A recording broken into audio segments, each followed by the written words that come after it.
जब तक आपके पास वो टेक्नोलॉजी नहीं होगी, वो तकनीक नहीं होगी उस रिसोर्स तक पहुंचने की, तो आप उसको यूज कैसे करोगे? सपोज मुझे पता चल रहा है कि पंजाब में चाहिए, दिल्ली में चाहिए, यूपी में चाहिए आयरन, ठीक है, तो मैं वहां उस रिसोर्स को पहुंचाऊंगी। तो बच्चों, ये एक ऐसी मिट्टी है जो कि बदल देती है रंग। लाइफ में कितने सारे लोग मिलते हैं हमको जो रंग बदलते हैं, बिल्कुल गिरगिट की तरह होते हैं, और ये मिट्टी भी गिरगिट की तरह है।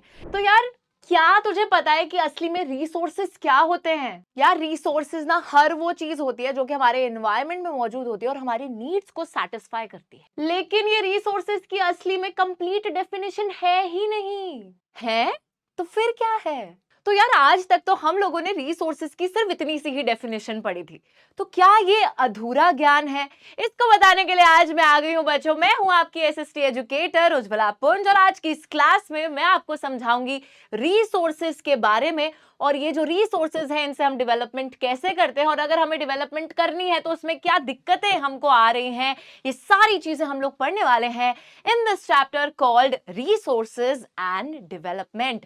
तो चलिए बच्चा पार्टी, फटाफट से आज की क्लास को कर लेते हैं स्टार्ट, और एक एक चीज को बहुत अच्छे से समझेंगे, क्योंकि हमारे सेशन का नाम ही है एनसीईआरटी लाइन बाय लाइन। तो एक एक लाइन को हम लोग ढंग से, बहुत ही प्यार से, आराम से समझने वाले हैं, ताकि आपको आज की इस क्लास के बाद में इस चैप्टर में एक भी दिक्कत ना हो। तो फटाफट से हमारी क्लास को स्टार्ट कर लेते हैं। जल्दी जल्दी से यहां पर बच्चा पार्टी आगे आ जाते हैं और देखते हैं क्या बात हो रही है। तो देखिए, चैप्टर का नाम है रिसोर्सेज एंड डेवलपमेंट, और इसके अंदर सबसे पहले आपको बताया यही जाता है कि असल में रिसोर्सेज होते क्या हैं। अभी तक ना हम लोग जब 6 से 8 तक पढ़ते थे रिसोर्सेज के बारे में, तो हमें काफी अधूरा सा ज्ञान दिया जाता था उसके बारे में। ये बता दिया जाता था कि everything available in our environment which can be used to satisfy our needs is called a resource।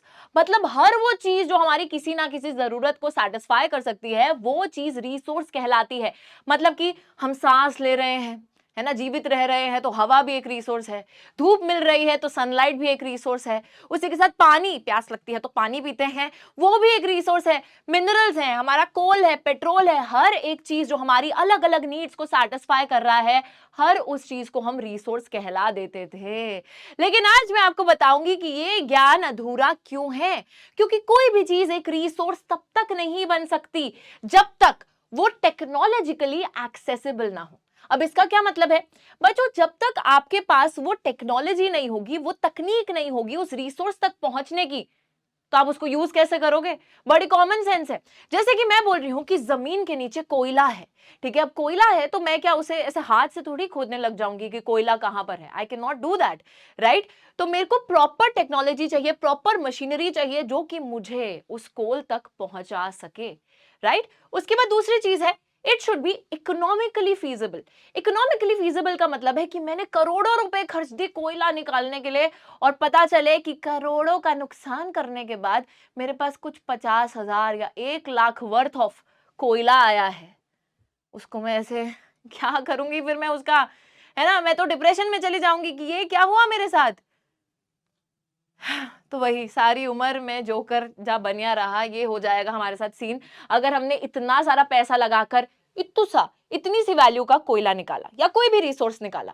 तो दूसरी चीज ये बहुत ही ज्यादा इंपॉर्टेंट है कि कोई भी रिसोर्स जिसको आप एक्सट्रैक्ट कर रहे हो, वो इकोनॉमिकली फीजिबल भी होना चाहिए।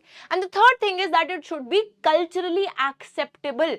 अब बच्चों, जैसे मैं गोल्ड की बात करती हूँ, गोल्ड एक रिसोर्स है, बट गोल्ड को क्योंकि लोग वैल्यू देते हैं, इसलिए वो इतना ज्यादा इंपॉर्टेंट बनता है।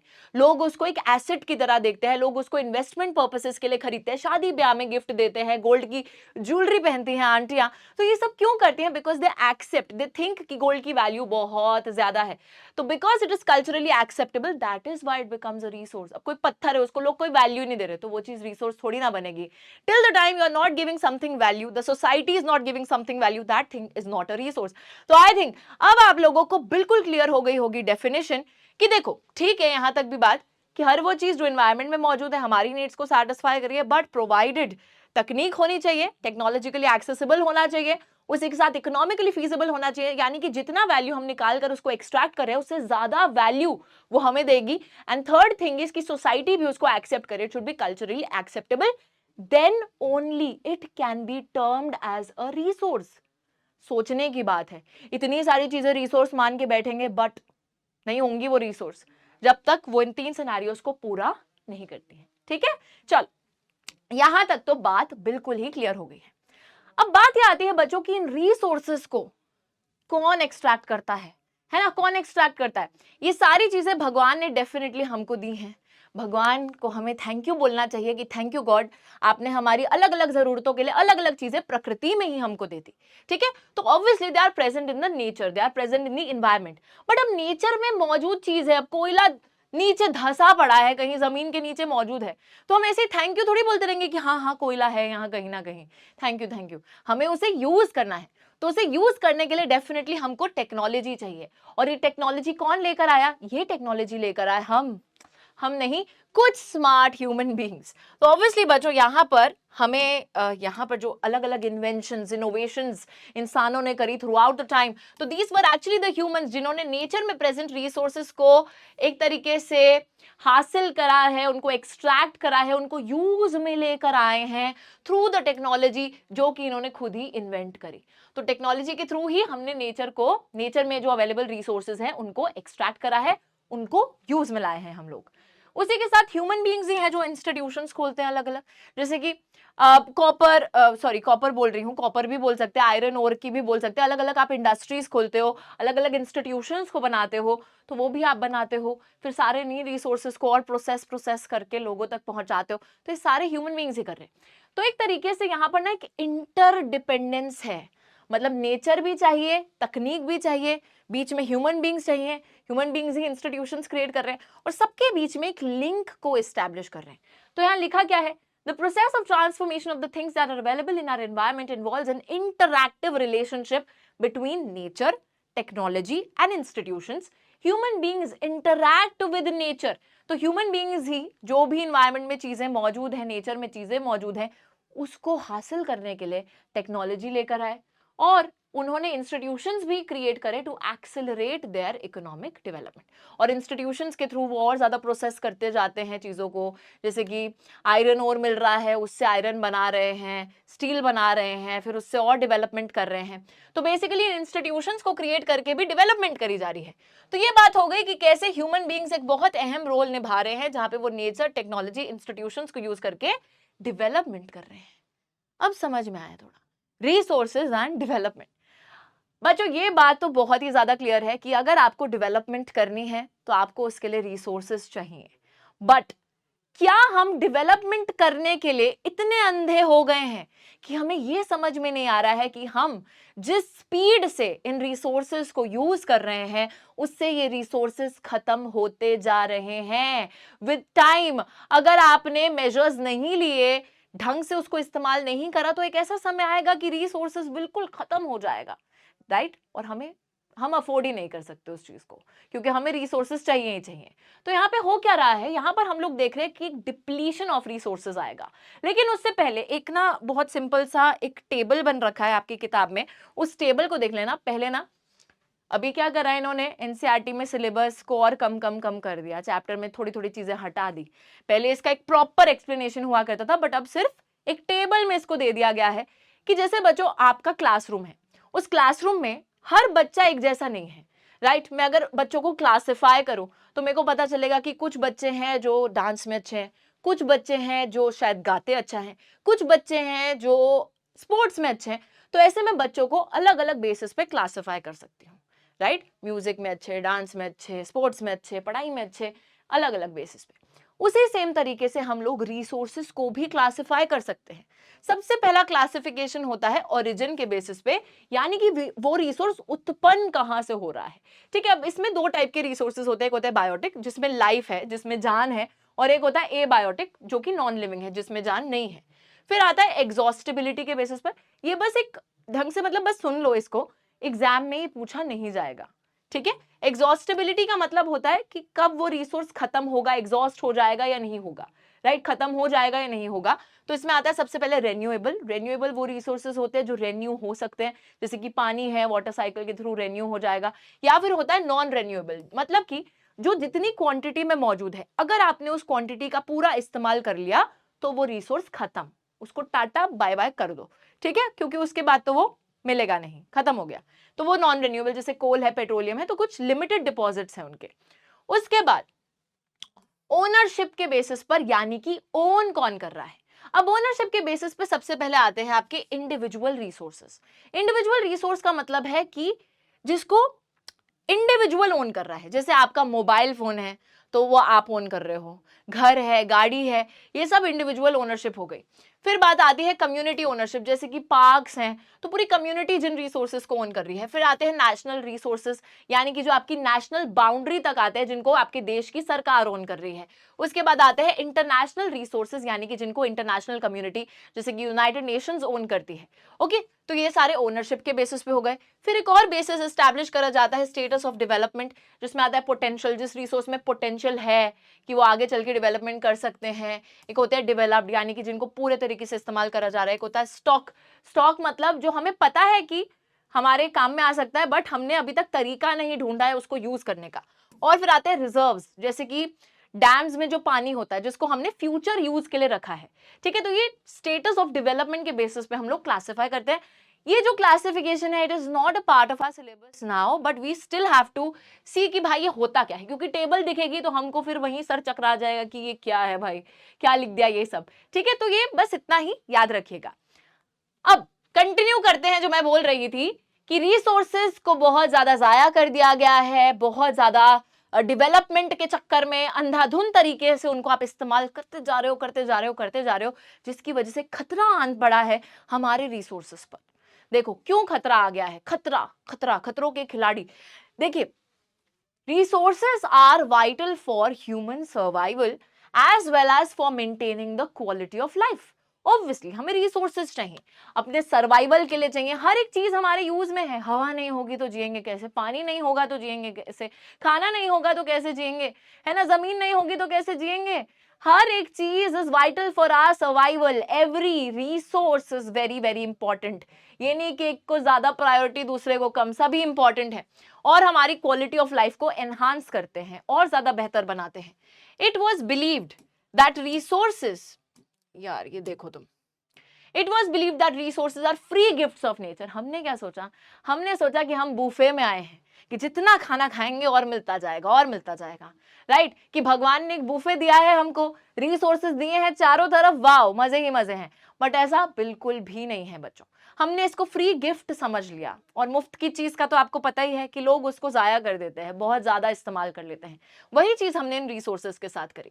तो एज अ रिजल्ट, क्योंकि फ्री गिफ्ट मान लिया, तो human beings use them indiscriminately, बिना सोचे समझे उनका शोषण करना इंसानों ने चालू कर दिया, जो कि इंसान करते हैं, right. And this has led to the following major problems. और इसकी वजह से बहुत सारी दिक्कतें, बहुत सारी मुसीबतें हमारे सर पर आ गई। हम ही हैं, हमने ही अपने लिए प्रॉब्लम्स क्रिएट करी हैं। ये लाइफ का एक्चुअली सच है, कड़वा सच है, कि जिंदगी में दिक्कतें इतनी नहीं होती, हम खुद ही अपने लिए मुसीबतें क्रिएट करते हैं। तो ह्यूमन बींग्स ने ऐसा क्या करा जिससे उन्होंने इतनी मुश्किलें क्रिएट कर दी, चलो देखते हैं। Depletion of resource. बच्चों सबसे पहली दिक्कत है, डिप्लीट हो चले जा रहे हैं रिसोर्सेज। डिप्लीशन का क्या मतलब होता है, कम होते जा रहे हैं।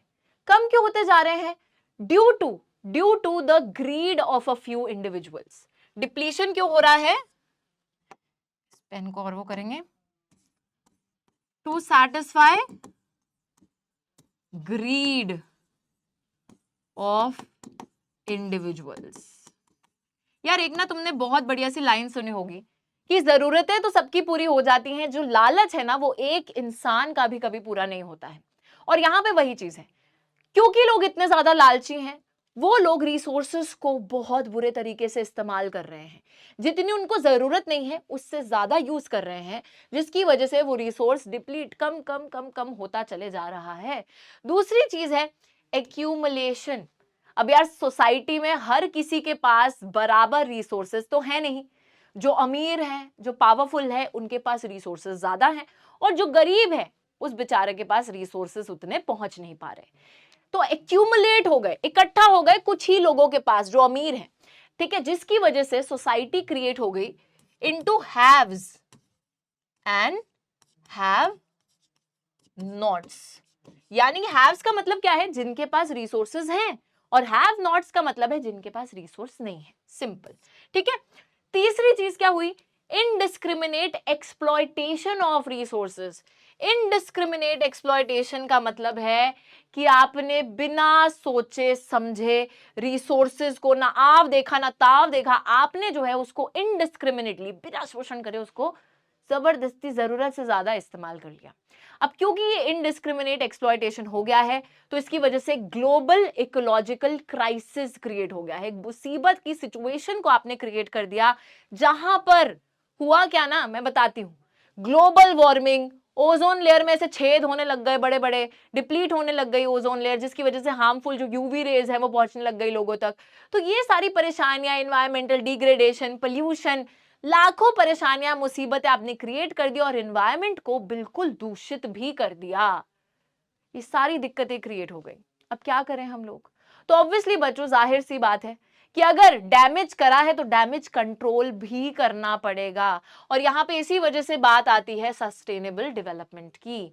ठीक है, so there is a need for sustainable development. This is not a concept जो कि अभी अभी आप लोगों ने पहली बार लाइफ में सुना है, आपने बहुत बचपन से इसके बारे में सुन रखा है, पढ़ रखा है, लेकिन आज फिर भी आपकी नॉलेज को मैं ब्रश अप कर दूंगी, फिर से समझाऊंगी आपको। देखो, if the present trend of resource depletion by a few individuals and countries continues, अगर इसी तरीके से शोषण करते रहे तो फिर हमारे पूरे प्लेनेट का ही जो भविष्य है, फ्यूचर है, दैट इज इन डेंजर, बहुत ज्यादा खतरे में हमारा भविष्य हमको दिख रहा है। इसलिए यहां पर जरूरत है सस्टेनेबल डेवलपमेंट की।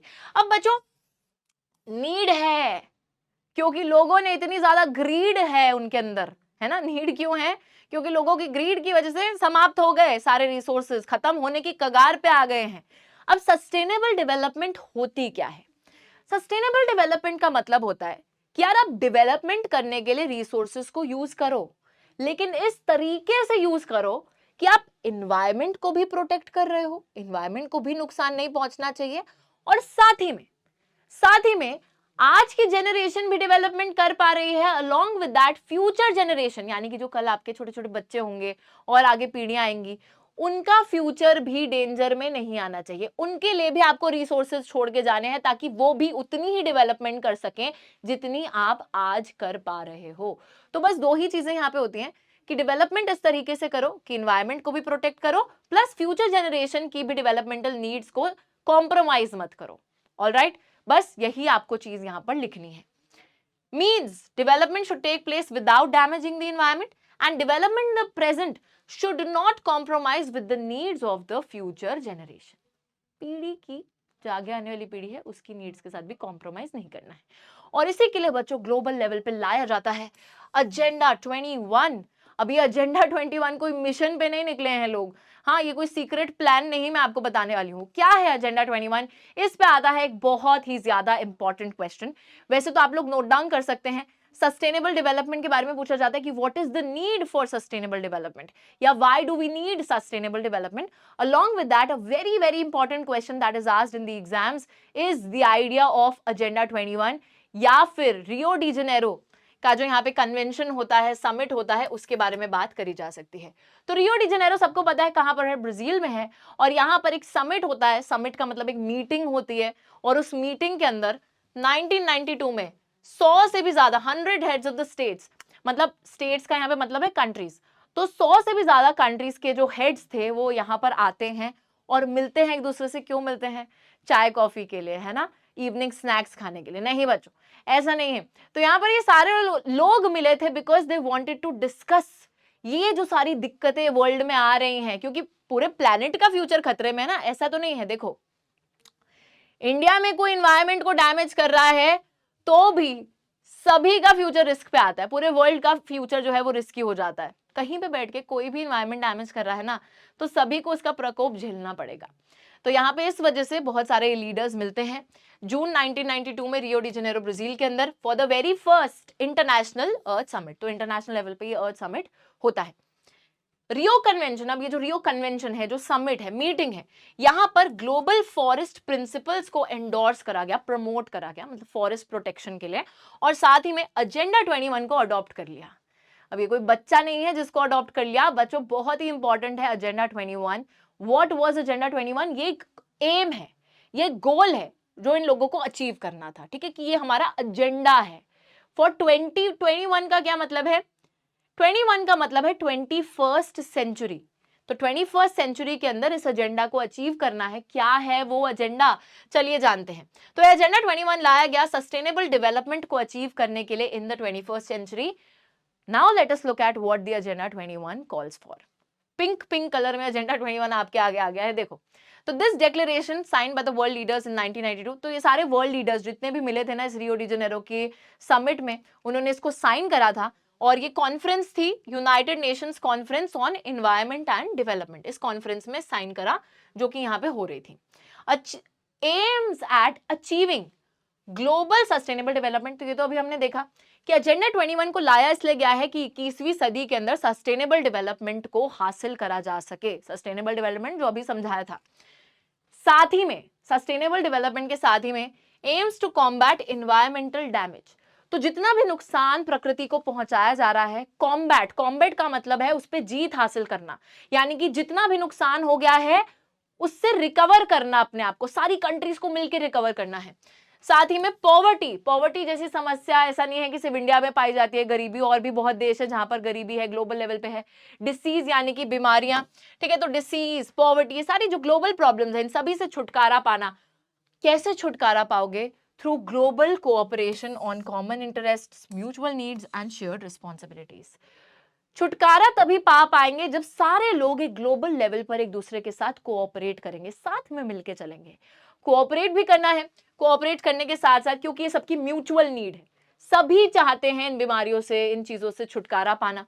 साथ ही में शेयर्ड रिस्पॉन्सिबिलिटी है, आपकी मेरी सबकी बराबर की जिम्मेदारी है कि हमें अपने प्लैनेट का ख्याल रखना है, उसका ध्यान रखना है, ठीक है। तो सबकी शेयर्ड रिस्पॉन्सिबिलिटी, सबकी म्यूचुअल नीड है, और सभी की एक तरीके से सभी को कोऑपरेट करना होगा इन सभी दिक्कतों से छुटकारा पाने के लिए। तो ये सारी बातें यहां पर करी गई। और उसी के साथ मेजर ऑब्जेक्टिव एजेंडा 21 का ये था कि हर लोकल गवर्नमेंट को अपना खुद का लोकल एजेंडा 21 भी ड्रॉ करना होगा। मतलब कि लोकल लेवल पर आपको जो अपना एजेंडा 21 है, ठीक है, आप अपने देश का देखो, आप अपने देश का देखो, हर किसी को पता है कि उसके देश में किस तरीके से सस्टेनेबल डेवलपमेंट को अचीव करा जाएगा। तो अपना अपना एजेंडा 21 ड्रॉ करो and let us all strive to do better. कुछ बेटर करेंगे, सस्टेनेबल डेवलपमेंट को लेकर आएंगे, ठीक है। तो यहां तक एक बारी अगर आप लोगों को अभी भी लग रहा है कि मैम ये नहीं वो नहीं, क्या क्या हुआ, तो एक बारी मैं आपको फिर से थोड़ा सा रिकैप देती हूँ, फिर आगे बढ़ेंगे, है ना। तो ये नहीं कि आगा आगा दौड़ और पीछा छोड़, वो नहीं करेंगे। ध्यान से सुनो। यहां तक हमने देखा रिसोर्सेज होते क्या हैं, फिर हमने समझा कि जो रिसोर्सेज है वो डेवलपमेंट करते हैं, है ना। तो रिसोर्सेज हमें चाहिए डेवलपमेंट करने के लिए, बट हो क्या रहा है कि हम जो ह्यूमन बीइंग्स हैं उन्होंने रिसोर्सेज को इनडिस्क्रिमिनेटली एक्सप्लॉइट कर दिया, डिप्लीट कर दिया, ग्लोबल इकोलॉजिकल क्राइसिस को क्रिएट कर दिया। एंड दैट इज वाई एक जरूरत पड़ी सस्टेनेबल डेवलपमेंट की। और सस्टेनेबल डेवलपमेंट को अचीव करने के लिए रियो डी जेनेरो अर्थ समिट के अंदर बहुत सारे लीडर्स मिले जिन्होंने एक एजेंडा 21 अडॉप्ट करा, जहां पर सभी ने प्रण लिया कि हम लोग अपने अपने देश में ग्लोबल कोऑपरेशन के थ्रू, शेयर रिस्पॉन्सिबिलिटी के थ्रू सस्टेनेबल डेवलपमेंट को 21st सेंचुरी में लेकर आएंगे। तो सभी ने ये प्रण ले लिया है, आप भी लीजिए बच्चों, कि आप भी अपने एनवायरनमेंट को बचाएंगे। सस्टेनेबल डेवलपमेंट का ये मतलब नहीं होता है कि आज हम सांस लेना छोड़ देंगे कि फ्यूचर जनरेशन के लिए सांस वो ले सके, हवा बच जाए, या फिर पानी पीना छोड़ देंगे कि उनके लिए पानी बच जाए, ऐसा नहीं है। हर चीज को इस्तेमाल करना है अपनी जरूरत के हिसाब से, लालच के हिसाब से नहीं, क्योंकि लालच बुरी बला है। चलिए आगे आते हैं और यहां पर बात करते हैं रिसोर्स प्लानिंग की। अब ऑब्वियस सी बात है, रिसोर्सेज बचे नहीं हैं, तो जो बचे हैं उनको एटलीस्ट प्लान्ड तरीके से इस्तेमाल कर लो। लिखा क्या है? There are some regions which can be considered self-sufficient in terms of the availability of resources, and there are some regions which have acute shortage of some vital resources. बच्चों, भगवान ना हमेशा सबको बराबर नहीं देता है। मतलब कि आप देखते हो, कोई बच्चा इंटेलिजेंट है तो हो सकता है कि वो डांस में अच्छा ना हो, कोई बच्चा डांस में अच्छा है तो हो सकता है कि वो इंटेलिजेंट ना हो, उसको गाना गाना ना आता हो। कोई बच्चा ड्राइंग में बहुत अच्छा है लेकिन हो सकता है कि उसको वो पढ़ाई में अच्छा नहीं है। तो इस तरीके से हर इंसान को भगवान ने अलग अलग टैलेंट दिया है, अलग अलग तरीके से बनाया है, और हर किसी को ऐसा नहीं है कि एक ही इंसान है जो पढ़ाई में भी अच्छा है, इसमें भी अच्छा है, उसमें भी अच्छा है। नहीं, ऐसा भी नहीं होता है, ठीक है। तो उसी सेम तरीके से जब रिसोर्सेज को भी भगवान ने डिस्ट्रीब्यूट करा, तो ये नहीं कि ये ले कि एक ही जगह पर सारे रिसोर्सेज दे दिए, तो गॉड डिडंट डू दैट। ठीक है, उन्होंने कहीं पे कोई रिसोर्स ज्यादा दे दिया, कहीं पे कोई रिसोर्स कम दे दिया, ऐसे ही हुआ, तो ऐसे ऐसे स्प्रिंकल कर दिया। अब देखो क्या हुआ, फॉर एग्जाम्पल जैसे हमारा झारखंड है, छत्तीसगढ़ है, मध्य प्रदेश है, ये सब जो है ना, यहाँ पर इसको जरा हाईलाइट करके समझते हैं। ये सब जो है झारखंड, छत्तीसगढ़ और Madhya Pradesh, they are rich in minerals and coal deposits. यहाँ पे मिनरल्स बहुत ज्यादा पाए जाते हैं, आयरन और वगैरह बहुत मिलता है, कोयला बहुत ज्यादा मिलता है, उसके डिपॉजिट्स मिलते हैं। उसी के साथ अरुणाचल प्रदेश जो है, अरुणाचल प्रदेश में पानी बहुत ज्यादा है, वहीं पर इंफ्रास्ट्रक्चरल डेवलपमेंट उतनी नहीं है। ठीक है, इंफ्रास्ट्रक्चर उतना नहीं है। राजस्थान के अंदर सोलर विंड एनर्जी है बट पानी नहीं है, ये तो सभी को पता है। उसी के साथ जो कोल्ड डिजर्ट है हमारा लद्दाख का, ठंड बहुत रहती है ना, तो लद्दाख का जो कोल्ड डेजर्ट है वो एक तरीके से बाकी सब जगहों से थोड़ा आइसोलेटेड है, दूर है। एंड यहाँ पे कल्चरल हेरिटेज बहुत अच्छी है बट पानी नहीं है, इंफ्रास्ट्रक्चर नहीं है, मिनरल्स की भी कमी है, तो बहुत सारी कमियां हैं। तो ऑब्वियस सी बात है, अब ऐसा तो नहीं है ना बच्चों कि अगर एक जगह कोयला मिल रहा है तो बाकी स्टेट्स में कोल की जरूरत नहीं है, या फिर अगर एक जगह पानी की अबंडेंस है तो बाकी जगह पे लोग ऐसे प्यासे रह जाएंगे, तो ऐसा तो नहीं है।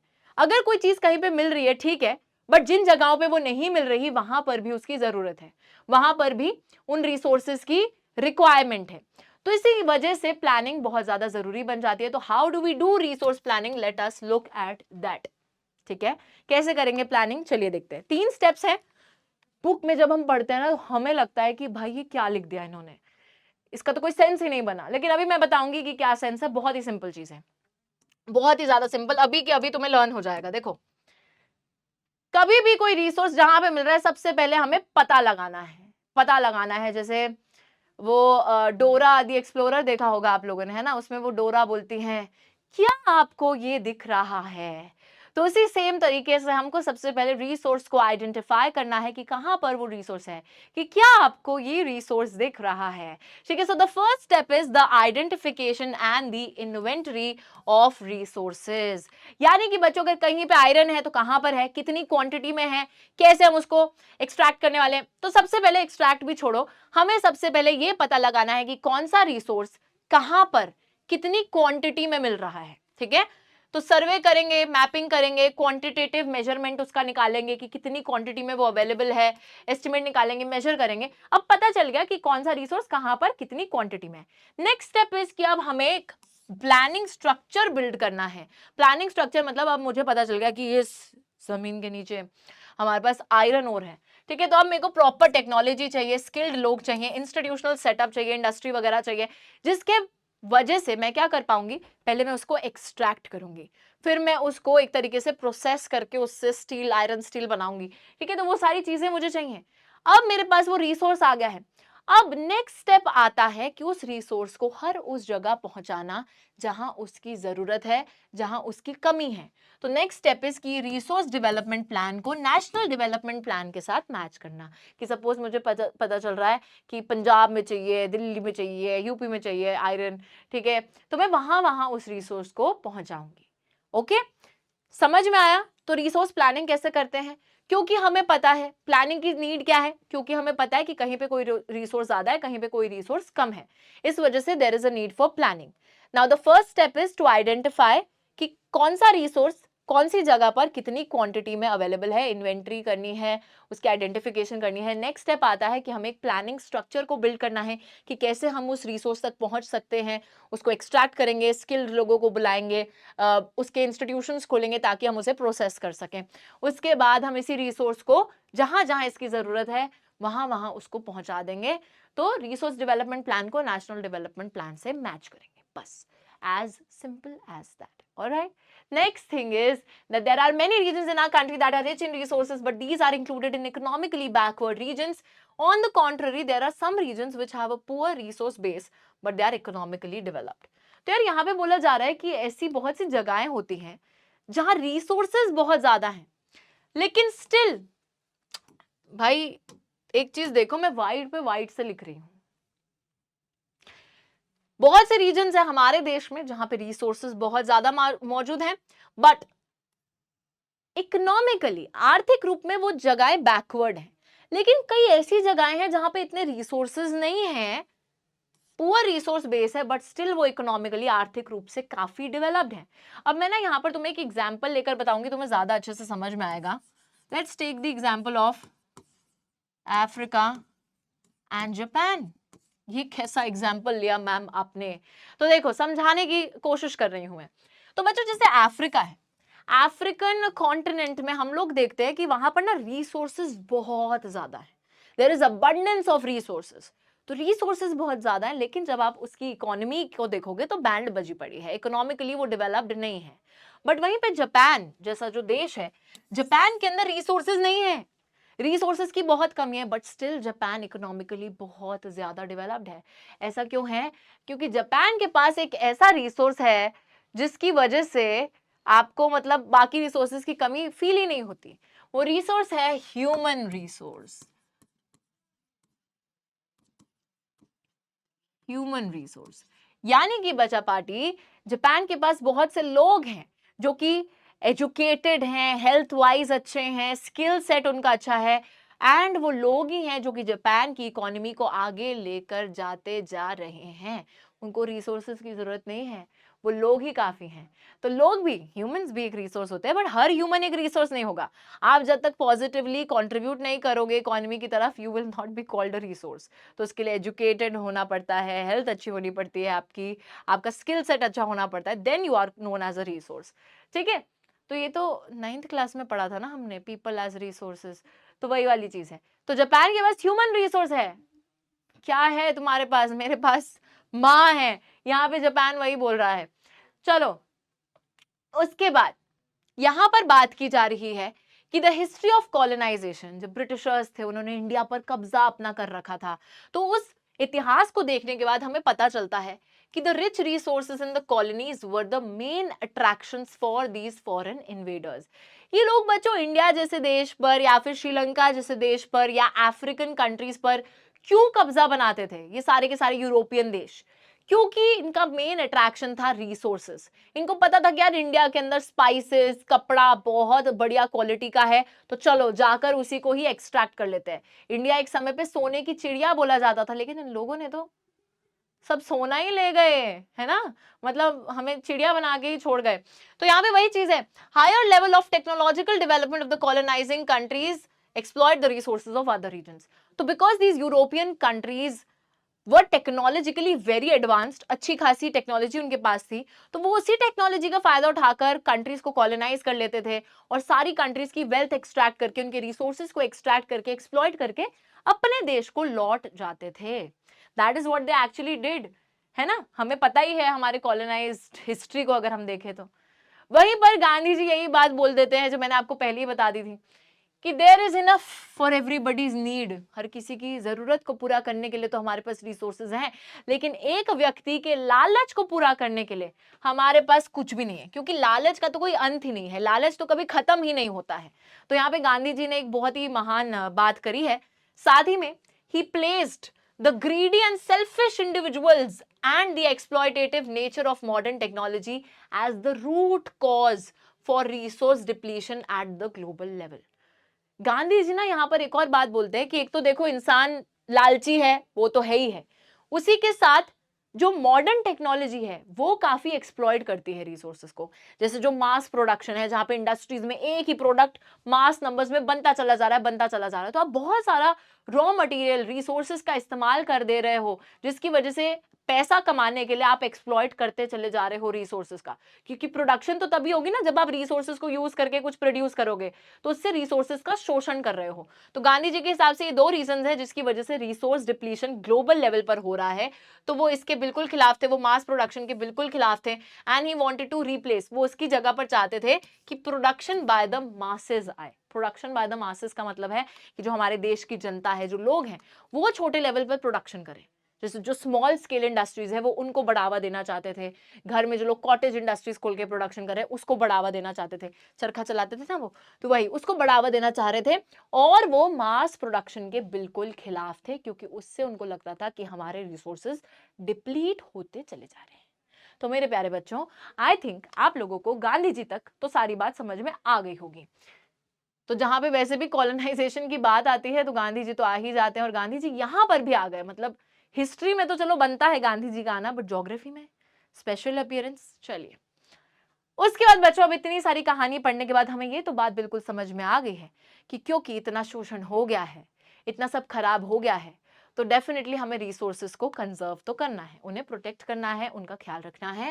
एंड इसी वजह से इंटरनेशनल लेवल पे कौन कौन सी कोशिशें करी गई हैं, एक बार इसको रीड कर लेते हैं। Although I don't think it is very important, but still let us read all this.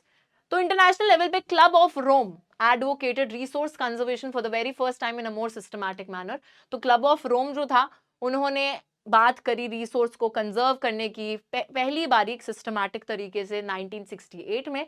फिर 1974 में गांधी जी की फिलॉसफी एक और बारी प्रेजेंट करी गई बाय श्यूमैचर, उनकी किताब में स्मॉल इज ब्यूटीफुल। तो श्यूमैचर ने किताब लिखी स्मॉल इज ब्यूटीफुल, और उसमें गांधी जी की फिलॉसफी को प्रेजेंट करा उन्होंने।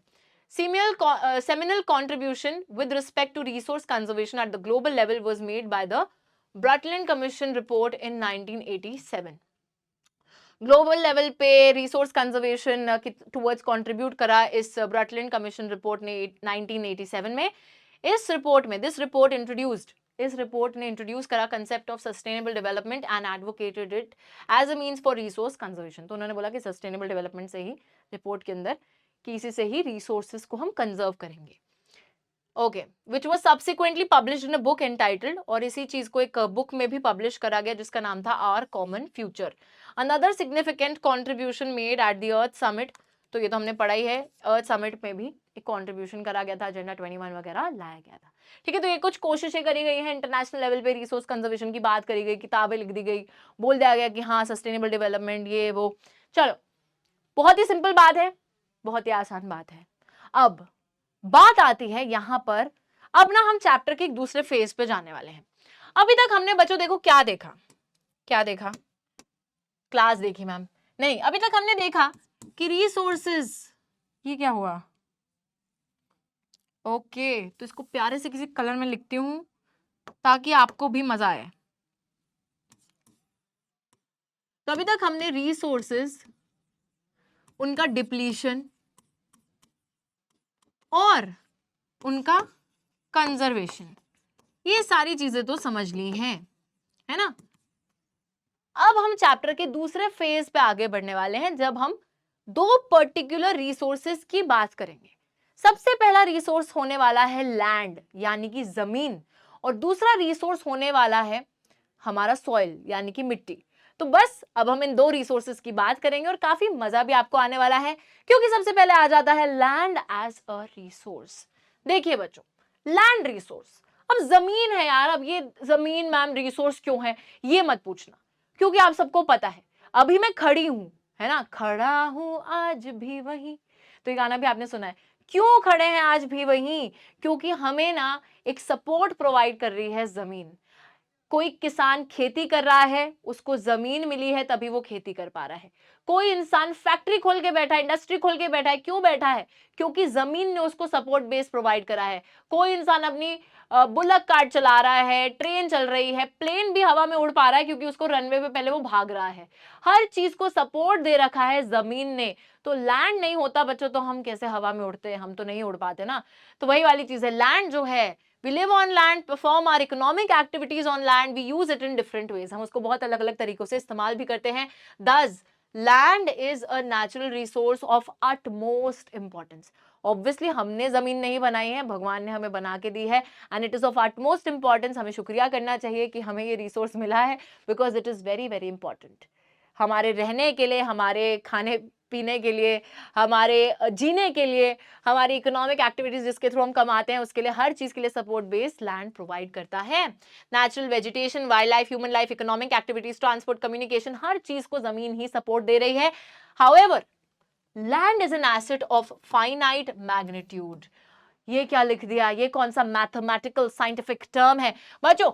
सिंपल सी बात है कि जो लैंड है, जो जमीन है, वो फाइनाइट मैग्नीट्यूड की है। फाइनाइट मैग्नीट्यूड का मतलब है कि इट इज लिमिटेड।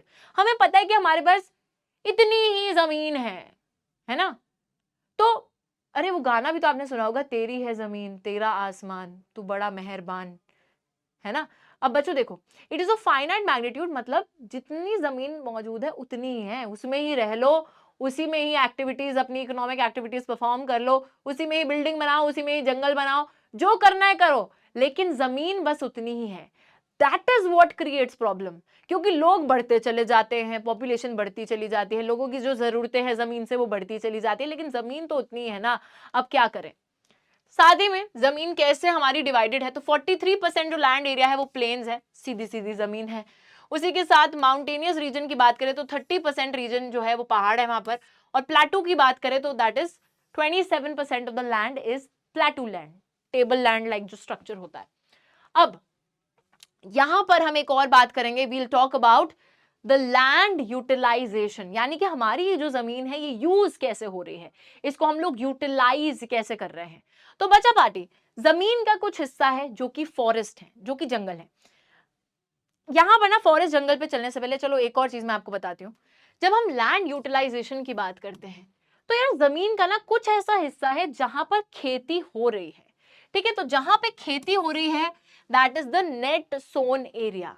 अब इसके अलावा बाकी एरिया कौन सा है जहां खेती नहीं हो रही। तो खेती क्यों नहीं हो रही, चलिए देखते हैं। सबसे पहला रीजन, जमीन का कुछ ऐसा हिस्सा जहां खेती नहीं हो रही, बिकॉज वहां जंगल है, वहां फॉरेस्ट है। दूसरी चीज, कुछ ऐसा हिस्सा land which is not available for cultivation, यानी कि जो जमीन कल्टिवेशन के लिए अवेलेबल ही नहीं है, जहां आप खेती कर ही नहीं सकते। क्यों नहीं कर सकते, क्यों अवेलेबल नहीं है ये, इसका व्हाट्सएप स्टेटस क्यों है नॉट अवेलेबल, तो देखो because some of it is barren and wasteland, कुछ बंजर जमीन है, मतलब उसमें वो न्यूट्रिएंट्स ही नहीं है, फर्टाइल ही नहीं है, वो तो खेती कैसे करेंगे। और कुछ जमीन है which is land put to non agricultural uses. Non agricultural use का मतलब है कि आपने उस जमीन पे बिल्डिंग बना रखी है, फ्लाईओवर बना रखा है, सड़क बना रखी है, आपने वहां पे फैक्ट्री बना रखी है, तो कुछ भी नॉन एग्रीकल्चरल यूज के लिए आप उसे इस्तेमाल करो, इसलिए खेती नहीं कर पा रहे। तीसरी जमीन है other uncultivated land excluding fallow land, मतलब इसमें फैलो लैंड शामिल नहीं है, फैलो लैंड अलग है। तो अदर अनकल्टिवेटेड लैंड जहां पर आप खेती नहीं कर रहे वो क्या है, permanent pasture and grazing land. Permanent pasture and grazing land का मतलब है बच्चों जमीन का ऐसा हिस्सा जो आपने सिर्फ भेड़ बकरियों के चारा चरवाने के लिए छोड़ रखा है, कि यहां पर तो एक्सक्लूसिव खान पान होगा, हमारी भेड़ बकरियां जाएंगे और चारा बिल्कुल वैसे चबा लेंगी, ठीक है, तो उसके लिए आपने उस हिस्से को छोड़ रखा है, ग्रेजिंग लैंड है वो, वहां पर कोई खेती नहीं हो रही। दूसरी चीज है land under miscellaneous tree crop grow. Miscellaneous tree crops, जैसे आप सड़क पे निकलते हो, आप ना देखते हो छोटे छोटे पैचेस में कहीं छोटे छोटे पेड़ ऐसे उगे पड़े हैं, अब किसी ने उनको उगाया नहीं है, वो वैसे ही मिसलेनियस उगे पड़े हैं, किसी ने उनको काटा भी नहीं है, तो that is the miscellaneous tree crop grow, कुछ कुछ छोटे छोटे टुकड़ों में उगे पड़े हैं। उसके बाद कल्चरेबल वेस्टलैंड, अब इसको जरा समझते हैं, व्हाट इज कल्चरेबल वेस्टलैंड। यार ये ना मैंने बहुत ही ज्यादा बड़ा पेन ले लिया है, इसको थोड़ा सा छोटा करके हम समझते हैं इसको। कल्चरेबल वेस्टलैंड ऐसी जमीन होती है that is left uncultivated for more than 5 years। 5 साल से भी ज्यादा तक जिस जमीन को आपने खाली छोड़ दिया है वो है आपकी कल्चरेबल वेस्टलैंड। कुछ भी रीजन हो सकता है 5 साल से ज्यादा तक खाली, कि कल को इस पे प्लॉट बनाएंगे, कुछ करेंगे यहाँ पर बढ़िया, तो आपने उसको खाली छोड़ रखा है, ठीक है, for some future purpose, we don't know. तो 5 साल से ज्यादा तक जिसको खाली छोड़ा वो कल्चरेबल वेस्टलैंड। फिर आता है फैलो लैंड, खाली जो जमीन है। पहले आता है करंट फैलो। करंट फैलो मतलब उसको ऐसे छू के करंट निकलता है, नहीं, करंट फैलो का मतलब होता है बच्चों जो जमीन 1 या 1 से कम साल तक, तो 1 या लेस देन 1 ईयर जो जमीन को खाली छोड़ा गया है वो है करंट फैलो, कि अभी फैलो है। अदर देन करंट फैलो होती है 1 से लेके 5 साल तक जिसको खाली छोड़ दिया गया है, तो 1 से लेके 5 साल तक जिसको खाली छोड़ दिया गया है वो है अदर देन करंट फैलो, और 5 साल से ज्यादा तक जिसको खाली छोड़ दिया गया है वो है कल्चरेबल वेस्टलैंड। फिर बात आती है नेट सोन एरिया की और ग्रॉस क्रॉप्ड एरिया की।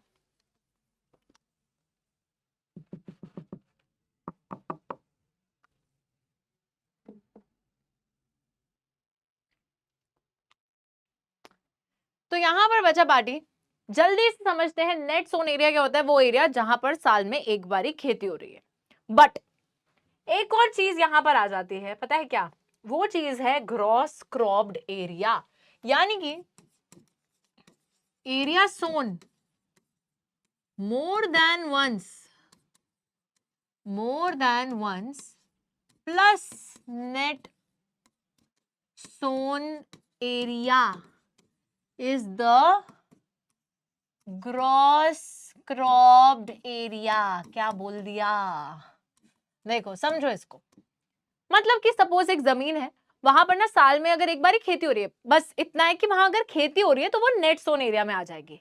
बट अगर साल में जैसे 3 महीने एक क्रॉप उग रहा है, फिर एक महीना छोड़कर फिर एक क्रॉप उग रहा है, फिर एक महीना छोड़कर और क्रॉप कोई उग रहा है, 3 बारी खेती हो रही है, तो उसको 3 बारी कैलकुलेट करा जाएगा in the gross cropped area. ठीक है, तो अगर एक बार ही हो रहा है तो नेट सोन एरिया में वो बस एक बार ही आ रहा है कि yes this is the land area जहां पर कल्टीवेशन की जा रही है। बट जितनी बारी उसको वहां पर जो है कल्टीवेशन हो रही है, how many times is it being cultivated, that is added up in the gross cropped area, that is what the gross cropped area is.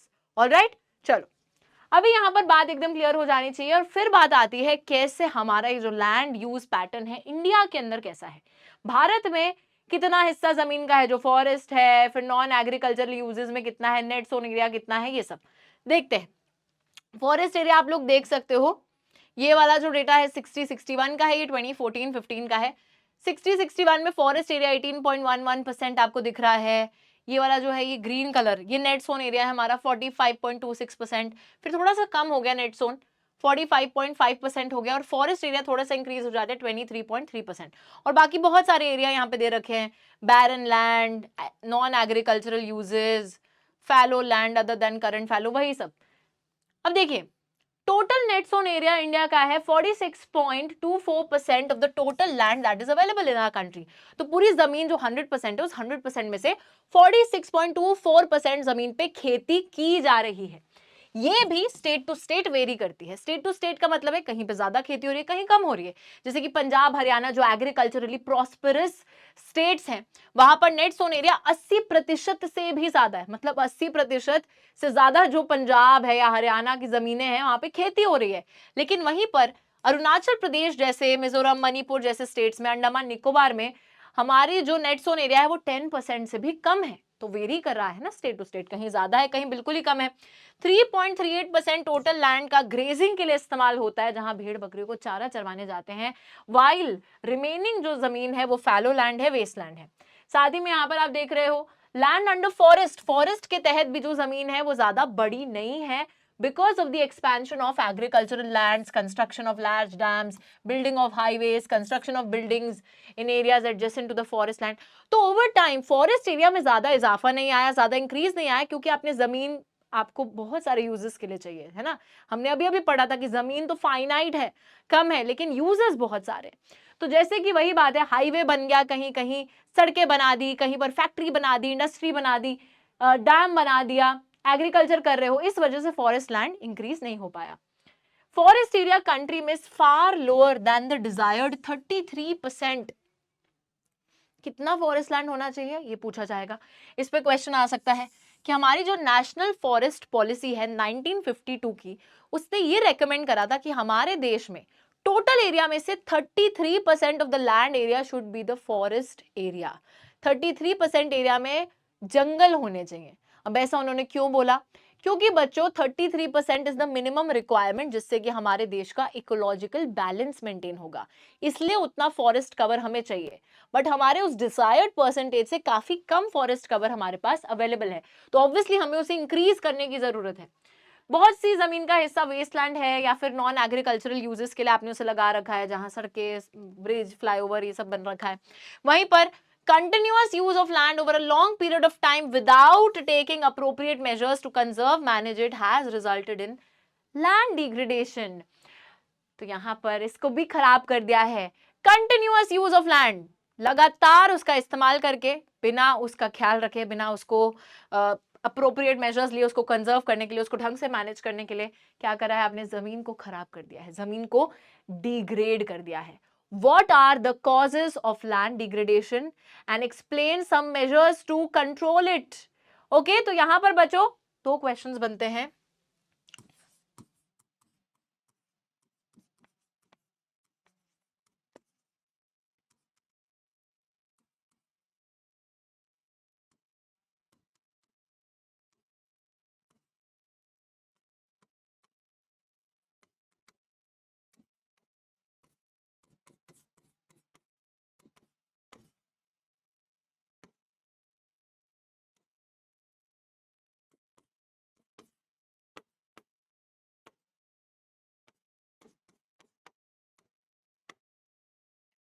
देखिए यहाँ पर ना एक बहुत ही प्यारी सी बात लिखी है कि 95% ऑफ आर बेसिक नीड्स, हमारी जो बेसिक जरूरतें हैं, चाहे खाना है, चाहे शेल्टर है, घर है, चाहे कपड़ा है ना, रोटी कपड़ा मकान, यही तो 3 जरूरतें हैं। ये बेसिक नीड्स भी जमीन से ही आती हैं, क्योंकि हर चीज जमीन से ही आ रही है। खाना जो है, जो भी आप क्रॉप्स उगा रहे हो, जमीन पे उगा रहे हो, घर जो है वो आपका जमीन पे ही बना है, ठीक है। कपड़ा जो है, कपड़ा लत्ता भी, कॉटन वगैरह कहाँ है, वो भी लैंड से ही हम लोग ऑब्टेन कर रहे हैं, वहीं पे खेती वेती करके। तो इस वजह से सारी जो 95% हमारी नीड्स है वो जमीन से डिराइव हो रही हैं।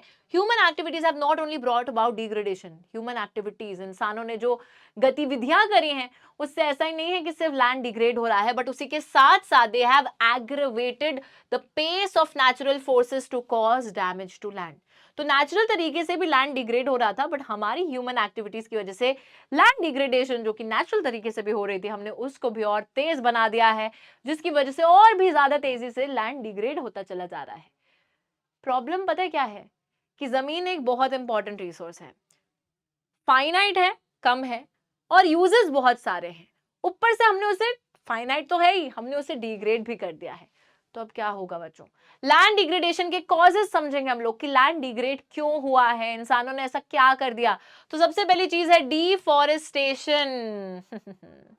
आपने क्या करा, आपने पेड़ों को काटना चालू कर दिया अपनी जरूरतों के लिए, वुड ऑब्टेन करने के लिए, फायरवुड के लिए, या फिर कोई भी और नीड हो सकती है। आपने डिफॉरेस्टेशन करनी चालू करी, पेड़ों ने जमीन को इससे जकड़ के पकड़ा हुआ था, पेड़ गए, वो जकड़न उनकी हटी और जमीन खराब होती चली गई, ठीक है। माइनिंग करी, बड़े बड़े ऐसे जो है गड्ढे कर करके रिसोर्सेस को एक्सट्रैक्ट करने के लिए आपने माइनिंग करी, डीप स्कार जो है आपने जमीनों पर छोड़ दिए और जमीन खराब हो गई। कोरिंग करी आपने, कोरिंग क्या होता है, सरफेस के ऊपर से जब आप लोग रिसोर्सेस को एक्सट्रैक्ट करते हैं, कर दी जमीन खराब। ओवरग्रेजिंग, जानवरों को चारा तो चरवा रहे थे, लेकिन वो जानवर जो है वो मेजरमेंट लेके तो खाना नहीं खाते कि आज हम डाइट पे हैं, या फिर आज हम इतना ही खाएंगे, या फिर आज हम हिसाब से 2-4 चम्मच डाल दो, ये वो नहीं है ना, घास 2-4 चम्मच दे दो, तो ऐसा तो होता नहीं है। वो लोग ऐसे ऐसे घास पकड़ के ऐसे चीर देते हैं बिल्कुल ही, तो उससे भी जमीन खराब होती है। इंडस्ट्रियल एफ्लुएंस, हमारे बहुत सारे इंडस्ट्रीज के जो पोल्यूटेंट्स निकलते रहते हैं, उससे भी वो जमीन पे ऐसे डिपॉजिट हो जाते हैं। अभी हम पढ़ेंगे कैसे इंडस्ट्रियल एफ्लुएंट्स भी खराब करते हैं। और ओवर इरिगेशन, जरूरत से ज्यादा पानी को जो आपने खेतों में इस्तेमाल करा खेती करने के लिए, वाटर लॉगिंग हो गई, सैलिनिटी जो है, जो नमकीन कंटेंट है वो बढ़ गया, अल्कलाइन हो गई जमीन, तो ये सब चीजें हुई। तो देखो यहाँ पे हम पढ़ेंगे माइनिंग साइट्स, जब आप माइनिंग करते हो तो mining sites are abandoned after excavation work is complete. तो आपने माइनिंग करी यार, ठीक है, आपने गड्ढा करा, अब उस गड्ढे को भरो ना, करने के बाद नहीं, तो उनको ना खाली छोड़ दिया जाता है, डीप स्कार्स रह जाते हैं और ओवरबर्डनिंग रह जाती है इन स्टेट्स लाइक झारखंड, छत्तीसगढ़, मध्य प्रदेश, ओडिशा। तो ये सारे वो स्टेट्स है बच्चों, ध्यान से इनका नाम पढ़ो, ये सारे वो स्टेट्स है जहां पे माइनिंग बहुत ज्यादा होती है, जहां पे रिसोर्सेज जो है बहुत ज्यादा पाए जाते हैं। तो इन सभी स्टेट्स में डिफॉरेस्टेशन करी जाती है ड्यू टू माइनिंग। दो रीजंस है कि आपको यहाँ पे, आपको पता है यहाँ पर रिसोर्स है, तो आप पहले तो पेड़ काटते हो, तो डिफॉरेस्टेशन भी करते हो, और सोने पे सुहागा माइनिंग भी कर देते हो। तो दो नुकसान आप एनवायरमेंट को पहुंचा रहे हो, इससे सीवियर लैंड डिग्रेडेशन इन स्टेट्स में पाई जाती है। साथ ही में गुजरात, राजस्थान, मध्य प्रदेश, महाराष्ट्र जैसे जो स्टेट्स हैं, यहाँ पर overgrazing is the main reason. यहाँ पे जो भेड़ बकरियां वो चारा जरूरत से ज्यादा चर रही हैं, लैंड डिग्रेड कर रही हैं। उसके बाद पंजाब, हरियाणा, वेस्टर्न यूपी में जो कि एग्रीकल्चरली प्रॉस्परस स्टेट्स हैं, यहाँ पे ओवर इरिगेशन एक रीजन है। तो ना इस तरीके से एमसीक्यू में पूछ लिया जाता है कि ओवर इरिगेशन कौन से स्टेट्स में रीजन है, या फिर स्टेट्स का नाम ले दिया जाएगा कि झारखंड, छत्तीसगढ़, एमपी और उड़ीसा, यहाँ पे रीजन बताओ किस वजह से यहाँ पर जो है लैंड डिग्रेडेशन हो रहा है। So you have to remember this, okay. अब क्या होता है जब ओवर इरिगेशन आप करते हो, जरूरत से ज्यादा पानी यूज कर रहे हो खेती बाड़ी करने के लिए, तो इससे क्या होता है, वाटर लॉगिंग होती है, पानी जमने लग जाता है, और पानी के जमने की वजह से सैलिनिटी बढ़ जाती है और अल्कलिनिटी बढ़ जाती है सॉइल के अंदर, मिट्टी के अंदर। सैलिनिटी का मतलब है नमकीन हो जाता है एक तो वो, और अल्कलाइन हो जाता है। अल्कलाइन का मतलब है कि उसके अंदर न्यूट्रिएंट्स हट जाते हैं सॉइल के जो होते हैं, प्लांट ग्रोथ में मदद नहीं कर पाएगा वो सॉइल, तो फर्टाइल नहीं रहता है उतना। तो ये सब दिक्कतें जो हैं मिट्टी में भी आने लगती हैं। मिनरल प्रोसेसिंग, जब मिनरल को प्रोसेसिंग वगैरह करते हो, जैसे ग्राइंडिंग, लाइमस्टोन को ऐसे ग्राइंड कर रहे हैं, उसको चूरा चूरा कर रहे हैं सीमेंट इंडस्ट्री के लिए, या फिर कैलसाइट भी एक मिनरल होता है, सोपस्टोन भी मिनरल होता है, उसको सेरेमिक इंडस्ट्री के लिए ग्राइंडिंग वगैरह कर रहे हो, तो इससे बहुत सारी डस्ट जनरेट होती है, बहुत सारी धूल मिट्टी ना इन एटमोस्फेयर में जनरेट होती है। इट रिटार्ड्स द, अब ये सारी धूल मिट्टी जनरेट होगी तो जमीन पे जब आएगी वो धूल मिट्टी, तो धूल मिट्टी के आने की वजह से इनफिल्ट्रेशन ऑफ वाटर जो है मिट्टी के अंदर वो हो नहीं पाएगा। तो पानी जो है वो एक तरीके से आपके इस चूरे ने, इस डस्ट ने एक लेयर बना ली सॉइल के ऊपर, जिसकी वजह से जो पानी है वो सॉइल के अंदर तक इनफिल्ट्रेट नहीं हो पा रहा है, जा नहीं पा रहा है, सीप थ्रू नहीं हो पा रहा है। ठीक है। In recent years, industrial effluents as waste have become a major source of land and water pollution in many parts of the country. तो यही जो इंडस्ट्रियल एफ्लुएंट्स है, मैंने अभी आपको बताया था कि बताऊंगी कि कैसे ये पोल्यूट कर रहे हैं, तो इस तरीके से कर रहे हैं। ठीक है, धूल मिट्टी उड़ी, ये जमीन है, जमीन पे बहुत सारी धूल मिट्टी आगे से जमा हो गई। अब पानी जो है वो नीचे तक जा नहीं पा रहा है क्योंकि धूल मिट्टी उसको रास्ता ही नहीं दे रही है नीचे तक इनफिल्ट्रेट होने के लिए, और इससे आपके जो क्रॉप्स हैं उनको वो पानी नहीं मिलेगा, रिक्वायर्ड मॉइस्चर नहीं आ पाएगा सॉइल के अंदर, बहुत सी दिक्कतें हो जाएंगी। तो ऐसे जो है लैंड डिग्रेड हो रहा है। अब डिग्रेड हो रहा है तो समस्या है, तो समाधान भी हमको लाना पड़ेगा। तो जाहिर सी बात है कि अगर डिग्रेडेशन हो रहा है तो कंजर्वेशन भी करना पड़ेगा, किसी ना किसी तरीके से उसको ठीक करना पड़ेगा। तो क्योंकि डिग्रेडेशन डिफॉरेस्टेशन की वजह से हो रहा था, तो यहाँ पे सबसे पहला स्टेप हम बिल्कुल उसका ऑपोजिट करेंगे, एफॉरेस्टेशन। अब हम पेड़ों को लगाना चालू करेंगे। तो हम मामा अर्थ नहीं है, लेकिन हम बिल्कुल पेड़ लगाएंगे। यहाँ पर हम एफॉरेस्टेशन करेंगे। ठीक है, क्योंकि बच्चों पेड़ आपने हटाए तो उन्होंने ग्रिप छोड़ दी अपनी, अब आपको फिर से ग्रिप बांधनी है, तो आपको एफॉरेस्टेशन करनी है। नेक्स्ट चीज है शेल्टर बेल्ट्स को प्लांट करेंगे, and growing of thorny bushes can stabilise sand dunes and check land degradation. ताकि मिट्टी हमारी उड़कर ना जाए तो हम शेल्टर बेल्ट्स प्लांट करेंगे। शेल्टर बेल्ट्स होती है, जैसे ये एक खेत है, इसके चारों तरफ आपने बुशेस और ट्रीज को ग्रो कर दिया ताकि हवा का जो फ्लो है आप उसको डिसेलरेट कर सको, हवा का तेज बहाव ना आए, और हवा के फ्लो को रोकने के लिए बेसिकली करा जाता है। चारों तरफ ये बुशेस और ट्रीज प्लांट कर दिए जाते हैं ताकि विंड फ्लो से आपकी मिट्टी इधर उधर ना हो। साथ ही में कंट्रोल ओवर माइनिंग एक्टिविटीज, अभी क्योंकि जब एक्सेसिव तरीके से आप माइनिंग कर रहे थे तो उससे डिग्रेडेशन हो रहा था, तो अब माइनिंग एक्टिविटीज पे कंट्रोल लाना पड़ेगा। साथ ही में disposal of industrial effluents and waste after treatment. अब जो भी इंडस्ट्रियल एफ्लुएंट्स हैं जो जनरेट हो रहे हैं उसको पहले ट्रीट करो, उसको पहले ठीक करो, ठीक है, उसके पोल्यूटेंट्स को हटाओ, फिर उसको एक तरीके से जनरेट करो, तब आपका जो वाटर डिग्रेडेशन है, लैंड डिग्रेडेशन है, ये सब कंट्रोल हो पाएगा और उसी से ही सब ठीक हो पाएगा। साथ ही में बच्चों यहाँ पर और एक्स्ट्रा पॉइंट्स भी आप लिख सकते हो, कंट्रोल ओवर इरिगेशन, है ना, जैसे हमने यहाँ पे पढ़ा था, control over irrigation, control over grazing, control over mining activities, तो ठीक है हमने देख लिया। ठीक है, ये सब ठीक है, ओके। अब जो है लैंड डिग्रेडेशन और कंजर्वेशन से हटकर हम लोग अपने लास्ट रिसोर्स, जो कि इस चैप्टर का लास्ट रिसोर्स है, ऐसे नहीं कि लाइफ में बस यही 2 रिसोर्सेज हैं, और इस चैप्टर में लैंड के बाद दे रखा है सॉइल। अब बच्चों सबसे पहले यहाँ पर जो कंफ्यूजन आप लोगों को होती है ना, वो ये है, मैम लैंड ही सॉइल है, सॉइल ही लैंड है, बट ऐसा नहीं है।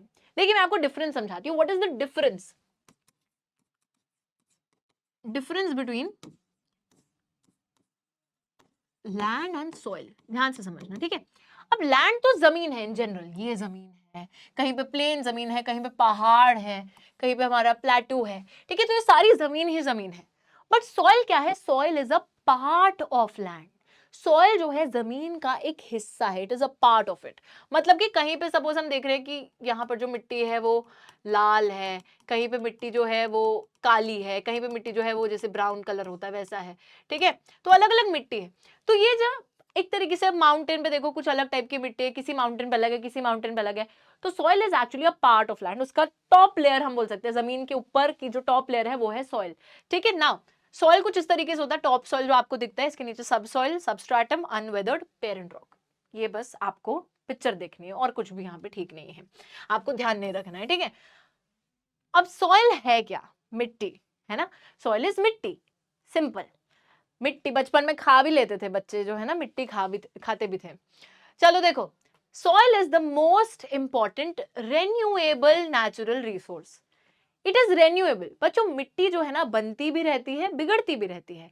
बनती कैसे? जैसे इंसान मरेगा, जानवर मरेगा, प्लांट ऑर्गेनिजम्स ये सब मरेंगे, फिर वो डिकम्पोज होते रहेंगे, मिट्टी से आए हैं, मिट्टी में मिल जाएंगे, मिट्टी फिर से बनती रहेगी। तो रेन्यूएबल है, बनती भी रहती है, खराब भी होती रहती है। It is the medium of plant growth. बहुत से हमारे जो जीव जंतु हैं उनकी ग्रोथ में भी सॉइल ही हेल्प कर रहा है, राइट। प्लांट्स भी उसी में उग रहे हैं, supports different types of living organism, wild life है, ह्यूमंस है, हर कोई उसी सॉइल पे ही तो रह रहा है, उसी को सपोर्ट कर रहा है सॉइल। हम लोग अपना खाना वाना भी नहीं खा पाएंगे अगर सॉइल नहीं होगा, और अगर सॉइल में खेती नहीं हो पाएगी, क्रॉप्स नहीं उग पाएंगे, ठीक है, तो फिर हम खाना कहाँ से खाएंगे, हम तो भूखे रह जाएंगे। तो इसलिए soil is very very important. Life forms को सपोर्ट कर रहा है, प्लांट ग्रोथ को सपोर्ट कर रहा है, रेन्यूएबल भी है, बट रेन्यूएबल होने के साथ साथ it takes millions of years. इतने छोटे से सेंटीमीटर ऑफ सॉइल बनने में भी मिलियंस ऑफ ईयर्स लग जाते हैं, तो फिर क्या है का रेन्यूएबल। मिलियंस ऑफ ईयर्स लगते हैं soil up to a few centimetre. Various forces of nature such as change in temperature, तापमान का बदलना, एक्शन ऑफ रनिंग वाटर, पानी का बहाव, उसी के साथ साथ हवा का बहाव, ग्लेशियर्स, एक्टिविटीज ऑफ डीकंपोजर्स, उसी के साथ साथ ये सारी चीजें हैं जो कि सॉइल फॉर्मेशन में कंट्रीब्यूट करती हैं। बट कंट्रीब्यूट तो कर रही हैं, बट सॉइल इतू सा भी बनने में बहुत से साल लग जाते हैं। तो very important, soil is also very important. देखिए, parent rock, bed rock, climate, vegetation, other forms of life time are also important factors. तो पेरेंट रॉक जो है ये भी डिसाइड करता है कि कौन सा सॉइल इसके ऊपर रहेगा। क्लाइमेट यानी कि जैसी जलवायु है कि कहीं पे गर्मी है कहीं पे ठंड रहती है, तो वो भी डिसाइड करेगी कि यहाँ पे किस प्रकार का सॉइल रहेगा। उसी के साथ वेजिटेशन है ना, कौन से पेड़ पौधे वहां उगते हैं, कौन से फॉर्म्स ऑफ लाइफ है, समय, ये सारी चीजें बहुत इंपॉर्टेंट फैक्टर्स हैं हमारे सॉइल फॉर्मेशन के लिए। इसके अंदर organic, humus and inorganic material भी होता है। तो ह्यूमस जो कि एक तरीके से फर्टाइल बनाती है सॉइल को, इनऑर्गेनिक मटेरियल, ये सारी चीजें सॉइल के अंदर मौजूद होती हैं। अब बात ये आती है बच्चों कि हमारे देश में एक टाइप की मिट्टी नहीं है, बहुत अलग अलग टाइप की मिट्टियां मौजूद हैं। कौन से अलग अलग टाइप की मिट्टियां मौजूद है, तो यहाँ पर आपको दिख रहा होगा, ओह अच्छा यहाँ पर आपको दिख रहा होगा, ठीक है। तो ये मैप है। अब इस मैप को बहुत ही प्यार से आपको लर्न करना है, क्योंकि ये मैप ना आइडेंटिफिकेशन के लिए, सिर्फ और सिर्फ आइडेंटिफिकेशन के लिए आपके एग्जाम में आता है, जहां पर जगह ऑलरेडी आपको दे रखी होगी, आपको बस आइडेंटिफाई करना है कि ये कौन सा सॉइल टाइप है। तो ये सिर्फ आइडेंटिफिकेशन के लिए पूछा जाता है, ठीक है जी। चलो, ओनली लिख देती हूं। देखिए, so we have 1 2 3 4 5 6 major soil types. 6 अलग अलग प्रकार के सॉइल आपको मिलेंगे, अलग अलग प्रकार की मिट्टियां मिलेंगी। सबसे पहले यहां पर आपका है एलुवियल सॉइल। तो 1 इज द एलुवियल सॉइल, ठीक है।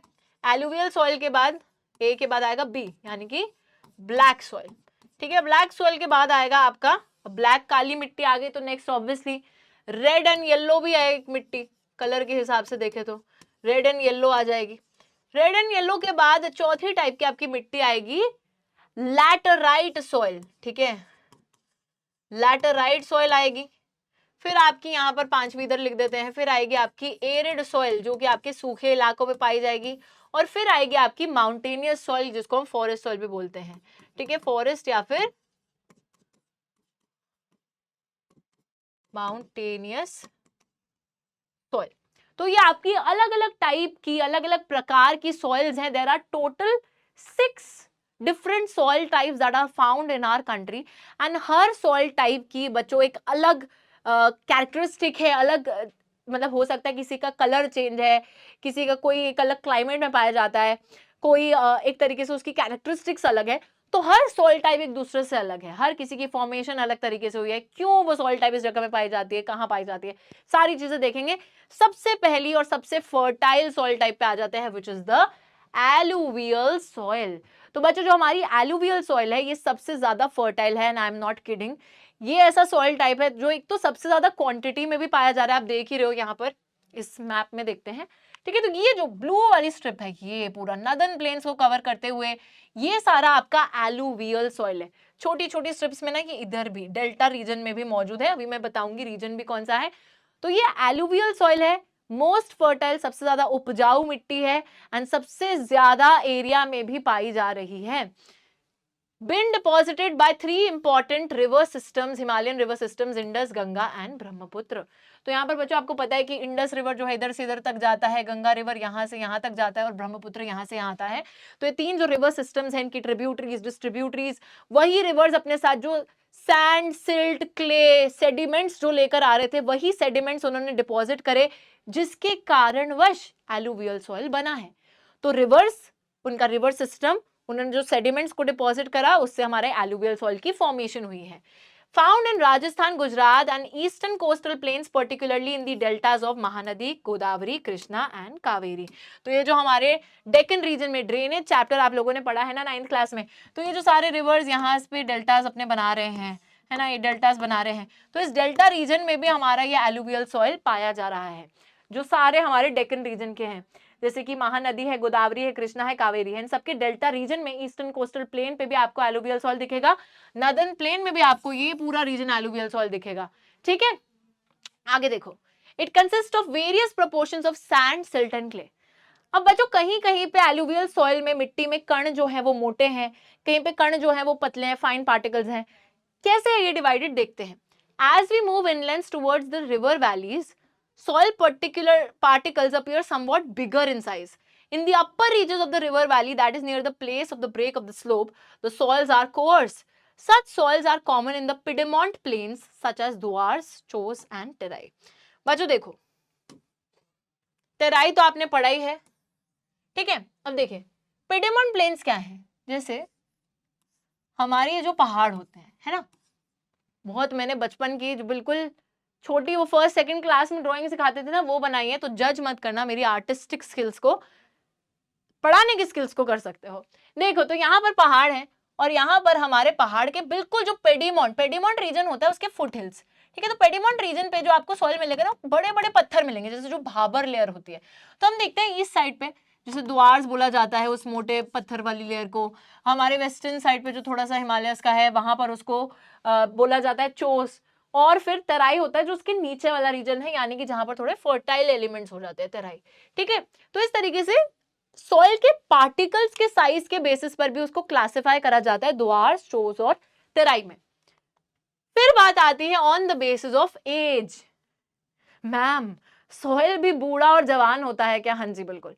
तो बच्चों सिंपल सी बात है, जो सॉइल पहले बन चुका है ना, जो ओल्ड एलुवियल सॉइल बन चुका है, जिसको पहली रिवर सिस्टम ने एक तरीके से डिपॉजिट कर दिया था, तो that is old alluvial soil, जिसको हम बांगर के नाम से जानते हैं। बांगर सीमेंट नहीं, वो सीमेंट नहीं है ये, ठीक है। तो ये है बांगर, यानी कि जो पुराना एलुवियल सॉइल है जिसको पहले डिपॉजिट करा गया था कभी। तो इसमें ना बहुत ज्यादा कंकड़ मौजूद है, कैल्शियम कार्बोनेट के कंकड़, छोटे छोटे छोटे छोटे, मतलब फाइन सॉइल नहीं है, फाइन पार्टिकल्स इसमें नहीं है, इसमें कंकड़ है। उसी के साथ जो एलुवियल सॉइल हर साल फ्लड प्लेन्स में नया नया रेन्यू होता जा रहा है, बनता जा रहा है, हर साल जब बाढ़ आती है फिर डिपॉजिट कर देती है नए पार्टिकल्स को, फिर वो रेन्यू हो जाता है। तो वो वाला जो सॉइल है उसमें फाइन पार्टिकल्स होते हैं, और वो होता है हमारा नया एलुवियल, जिसको हम लोग खादर बोलते हैं। और इसमें है बिल्कुल सॉइल के फाइन पार्टिकल्स, बिल्कुल मुलायम सी मिट्टी वो हो जाती है, ठीक है। तो पुराना जो बन रखा है सॉइल, जो पहले ही डिपॉजिट हो रखा है, वो है बांगर, जिसमें कंकड़ भी है। लेकिन जो नया सॉइल बार बार रेन्यू होता जा रहा है फ्लड प्लेन्स में, वो है हमारा खादर, ठीक है, जिसमें फाइन पार्टिकल्स मौजूद हैं। उसी के साथ साथ एलुवियल सॉइल्स बहुत फर्टाइल होते हैं, बहुत उपजाऊ होते हैं। इसमें पोटैश, फॉस्फोरिक एसिड, लाइम, ये सारी चीजें अवेलेबल होती हैं, जो कि कई ज्यादा इंपॉर्टेंट हैं शुगर केन, गन्ने को उगाने के लिए, चावल पैडी को उगाने के लिए, गेहूं व्हीट को उगाने के लिए, और बाकी सीरियल्स एंड पल्सेस जो दालें हैं उसको भी उगाने के लिए। तो बहुत सारे क्रॉप्स एलुवियल सॉइल पे उगते हैं, फर्टाइल है, बहुत सारे इसमें जो हैं यहाँ पोटैश, फॉस्फोरिक, ये सारे जो हमारे केमिकल्स हैं ये मौजूद है। बढ़िया बढ़िया सॉइल है। नेक्स्ट सॉइल हमारा आता है ब्लैक सॉइल, काली मिट्टी, है ना।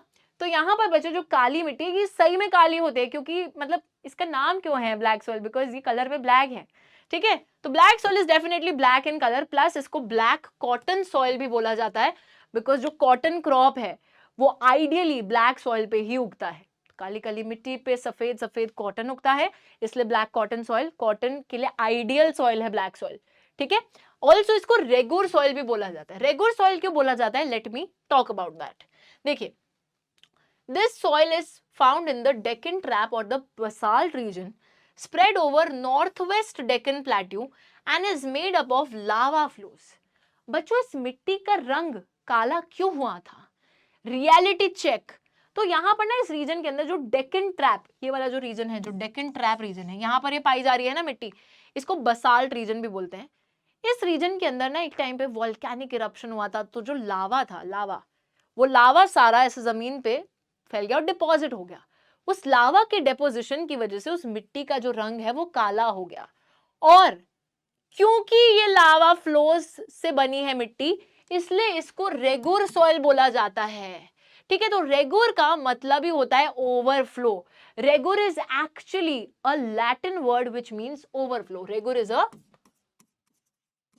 लैटिन वर्ड जिसका मतलब ही होता है ओवरफ्लो। किसका ओवरफ्लो हुआ था? लावा का। तो इस वजह से इसको रेगुर सॉइल बोला जाता है।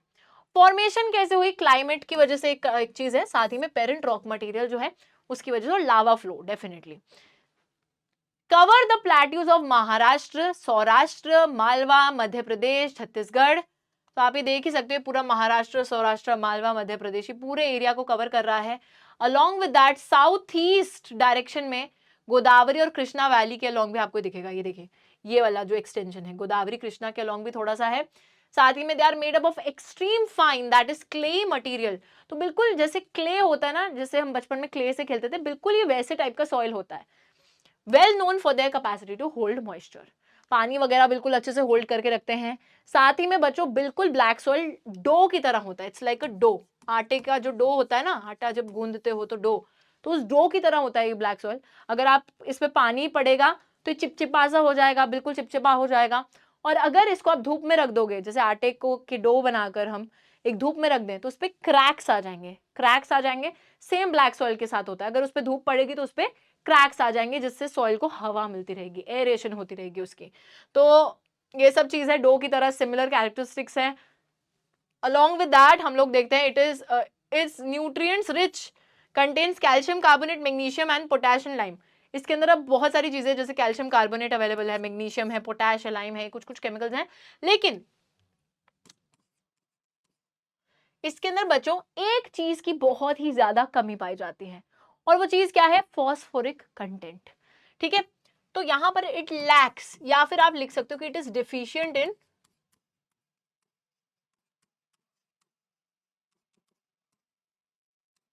Phosphoric content. ये नहीं पाया जाता, बाकी ये सब पाया जा रहा है, ये नहीं पाया जा रहा है। ऑलराइट, बिल्कुल बात ठीक है। चलिए अब आते हैं हमारे नेक्स्ट सॉइल टाइप पर। अभी काली मिट्टी देखिए, अभी एक और कलर दिखाती हूँ, एक नहीं दो दो कलर दिखाती हूँ। तो बच्चों ये एक ऐसी मिट्टी है जो कि बदल देती है रंग। लाइफ में कितने सारे लोग मिलते हैं हमको जो रंग बदलते हैं, बिल्कुल गिरगिट की तरह होते हैं, और ये मिट्टी भी गिरगिट की तरह है। कभी ये लाल होती है, कभी ये पीली हो जाती है।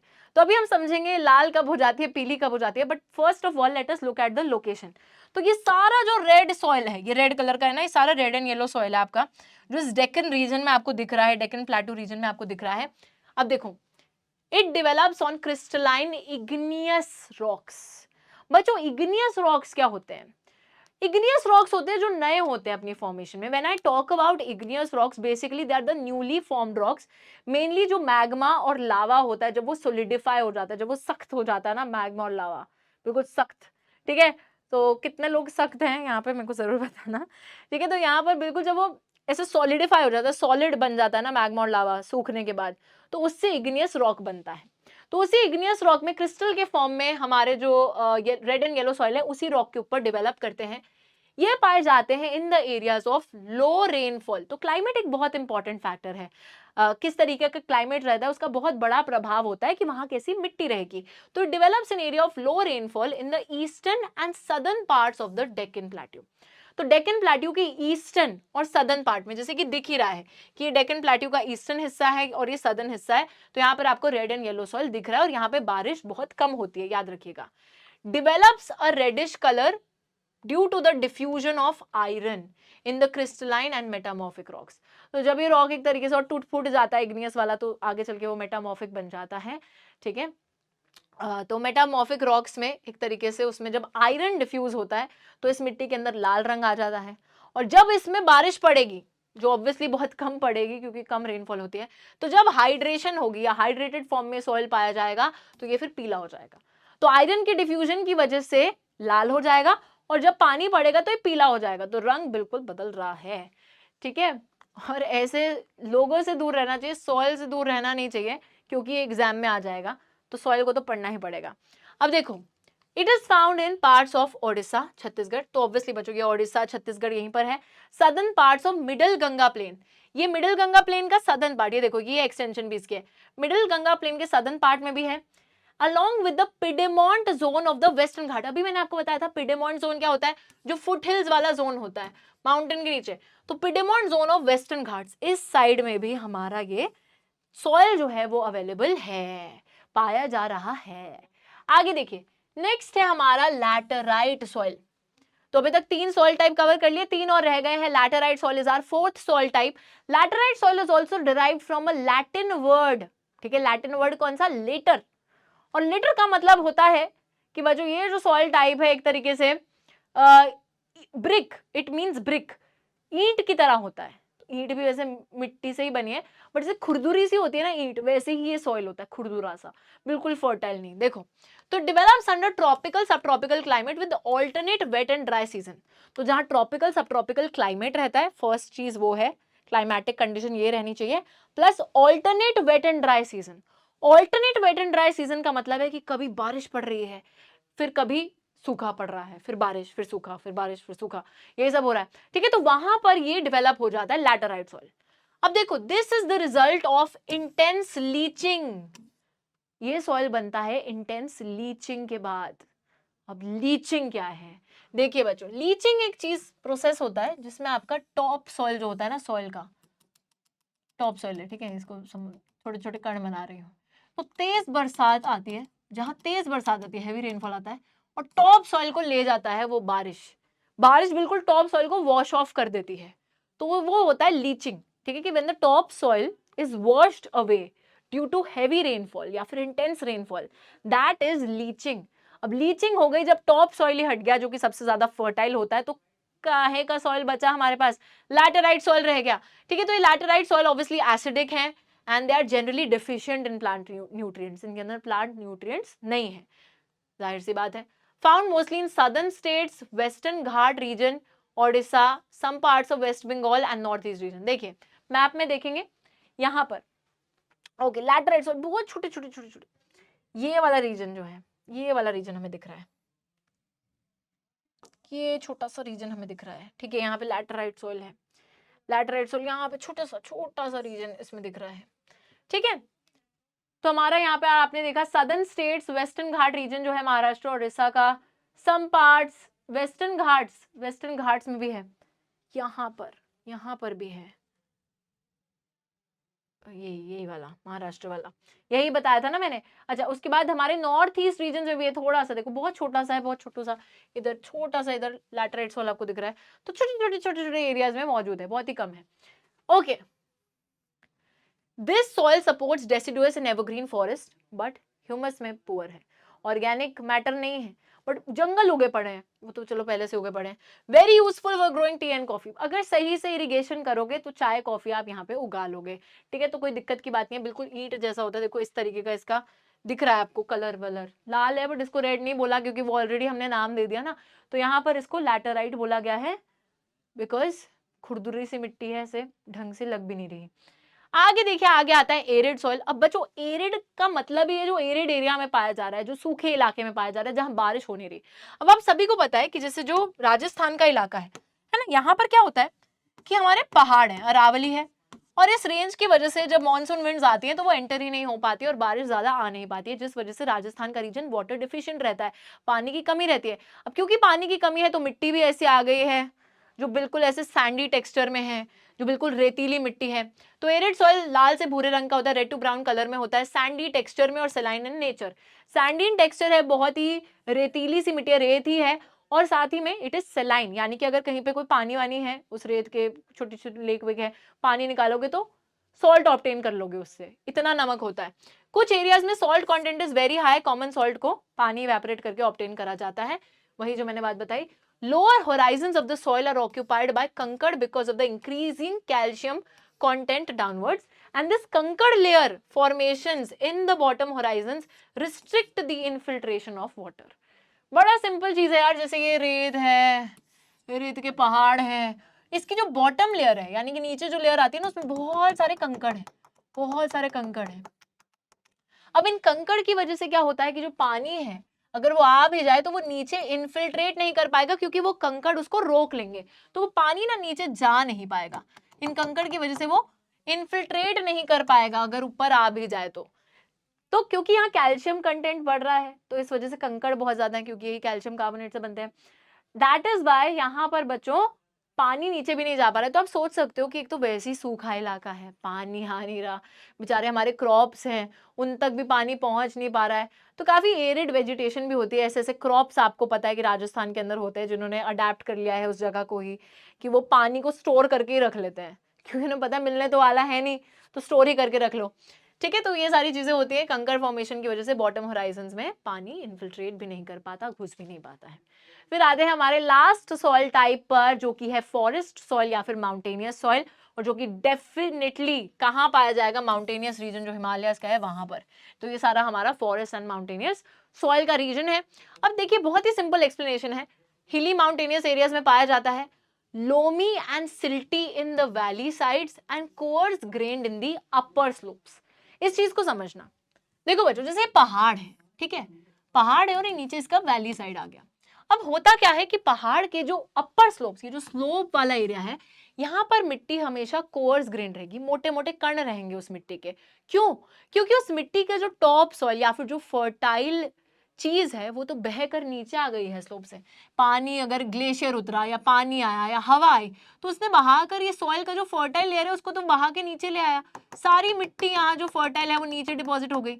तो वैली में वो काफी लोमी सिल्टी हो गई, काफी फर्टाइल हो गई, काफी फाइन पार्टिकल्स उसके हो गए। लेकिन अपर स्लोप्स में वो सिर्फ जो है मोटे मोटे कण उसके रह गए, कोर्स ग्रेन वो मिट्टी रह गई है। तो ये वाली चीज हो रही है। अब हम देखते हैं स्नो कवर जो एरियाज होते हैं हिमालयाज के, जहां बहुत बर्फ रहती है, वहां पर दी सॉइल्स एक्सपीरियंस डेन्यूडेशन। डेन्यूडेशन का मतलब होता है washing of of the soil. Soil की जो टॉप मोस्ट लेयर है वो हट गई, वॉश ऑफ हो गई। तो ऑब्वियस सी बात है वो स्नो कवर्ड रीजन है, बर्फ नीचे आएगी, अपने साथ वो मिट्टी को लेकर ही आ जाएगी ऊपर से, तो क्या क्या रह जाएगा, कुछ रह ही नहीं जाएगा ना। तो डेन्यूडेशन होती है और काफी एसिडिक होता है ये सॉइल, ह्यूमस कंटेंट बहुत कम होता है, ऑर्गेनिक मैटर बहुत कम होता है। रिवर टेरेसेस में यानी कि वही वैली साइड में ये जो है थोड़ा फर्टाइल रहता है, एलुवियल फैंस। ठीक है, तो ये वाली चीज बहुत ही ज्यादा क्लियर होनी चाहिए। ओके, अब बच्चों अभी तक हमने लैंड पढ़ा, लैंड यूज देखा, उसके बाद हमने लैंड डिग्रेडेशन देखा और लैंड कंजर्वेशन देखा। लैंड डिग्रेड हो रहा था ये हमें पता है, उसी के साथ साथ बच्चों लैंड के ऊपर का ही तो हिस्सा है सॉइल, वो सॉइल भी इरोजन हो रहा है, उस सॉइल का भी खात्मा हो रहा है, सॉइल की टॉप लेयर हट रही है। पहले तो समझते हैं what is soil erosion. Soil erosion is the denudation या फिर washing of the top layer of the soil. Soil cover जब हटता है, डेन्यूड होता है, हटता है, वॉश ऑफ होता है, वॉशिंग डाउन सॉइल, इसी को ही सॉइल इरोजन बोलते हैं। कि आपकी जो सॉइल की अपर लेयर है ये हट गई है, पानी के बहाव से, हवा के बहाव से, किसी ह्यूमन एक्टिविटी की वजह से, या फिर कोई भी रीजन हो सकता है। जैसे कि रीजन क्या है, कॉजेज क्या है, कुछ ह्यूमन एक्टिविटीज हैं, पेड़ों को काटा आपने, पेड़ पकड़ के रख रहे थे उस सॉइल को, पेड़ हट गए तो सॉइल इजीली हट जाएगा। ओवर ग्रेजिंग हो रही है, जानवर ऐसे चबाया जा रहा है, उसको खींचे जा रहा है, सॉइल कवर खींच रहा है। कंस्ट्रक्शन हो रही है, माइनिंग हो रही है, इन सभी रीजंस की वजह से कंस्ट्रक्शन माइनिंग से भी जो टॉप लेयर है सॉइल की वो हट रही है, वैनिश ऑफ हो रही है, वॉश ऑफ हो रही है। ह्यूमन एक्टिविटीज के साथ साथ नेचुरल फोर्सेस भी हैं, कुछ नेचुरल फोर्सेस हैं, नेचुरल चीजें हैं, जैसे हवा तेज बह रही है तो सॉइल अपने साथ उड़ा के लेके जा रही है। ग्लेशियर्स हैं, वो अभी मैंने आपको बताया था उतर रहे हैं ऊपर से नीचे, तो सॉइल अपने साथ बहा के लेके आ रहे हैं। पानी उतरेगा, अगर स्लोप से भी पानी उतरेगा तो लेकर आ जाएगा सॉइल को, अगर एक सरफेस के ऊपर से भी पानी तेज बहता हुआ जाएगा तो वो भी लेके चला जाएगा सॉइल को।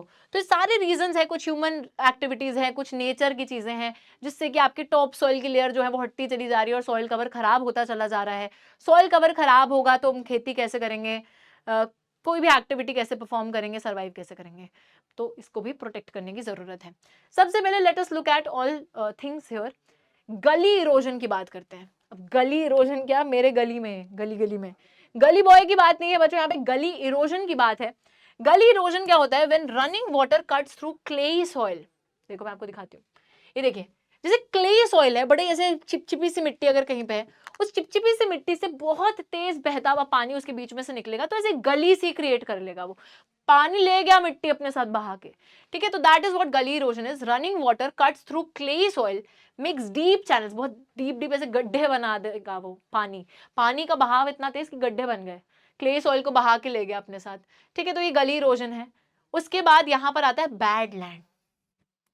बैड लैंड, बैड लैंड मतलब बुरा है ये लैंड, क्या दिक्कत हो गई। बैड लैंड का बच्चों सिंपल मतलब ये है कि लैंड जहाँ पे आप कल्टिवेशन नहीं कर सकते, जहाँ आप खेती नहीं कर सकते, ठीक है। तो it is also known as ravines, इसको रिवाइंस के नाम से चंबल में जाना जाता है। तो देखो ये रिवाइंस से जो टीले बन रखे हैं, अभी टीलों पे बिल्कुल कल्टिवेशन नहीं हो सकती, this is bad land, not available for cultivation, unfit for cultivation. उसी के साथ शीट इरोजन क्या होता है, शीट इरोजन ही वाटर इरोजन है। मतलब कि जब पानी, when water flows as a sheet over large areas down a slope, कि पूरा शीट का शीट उस पानी ने उड़ा दिया, पानी तेज बहता हुआ है, पूरी जो शीट थी टॉप सॉइल की वो अपने साथ लेके नीचे की तरफ आ गया, तो पूरा शीट पानी ने बहा दिया, दैट इज शीट इरोजन। फिर आता है विंड इरोजन। विंड इरोजन का मतलब है जब हवा जो है सॉइल कवर लेके जा रही है, तो when wind blows loose soil of flat और स्लोपिंग लैंड, तो स्लोप के ऊपर से हवा ले गई मिट्टी को बहा के, या फिर जो लूज सॉइल जहाँ पे मिट्टी ऐसे लूज हो गई थी, हवा चली बहुत तेज, वो लूज सॉइल बहता हुआ चला गया। ये ना बहुत ज्यादा होता है आपके जो एरिड रीजन है वहां पर, तो वो जो रेतीली मिट्टी होती है वो तो लूज ही होती है, हवा जब तेज आएगी वो ऐसे रेत के पहाड़ को ऐसे लेकर इधर की इधर चली जाएगी, आगे आगे फेंकती जाएगी मिट्टी को। तो इस तरीके से विंड इरोजन भी होता है। अब इरोजन तो हो गया, कंजर्व कैसे करेंगे बच्चों? यहाँ पर बहुत सी चीजें आपने देख ली जो खराब कर रही हैं, बट हम इन्हें कंजर्व कैसे करेंगे? बहुत ही इंपॉर्टेंट क्वेश्चन इस पे भी बनता है, सॉइल इरोजन एंड कंजर्वेशन पे। पहले क्वेश्चन लिख लेते हैं, फिर मैं आपको कंजर्वेशन समझाती हूँ, ठीक है। तो यहाँ पे क्वेश्चन क्या बनेगा, अगेन explain soil erosion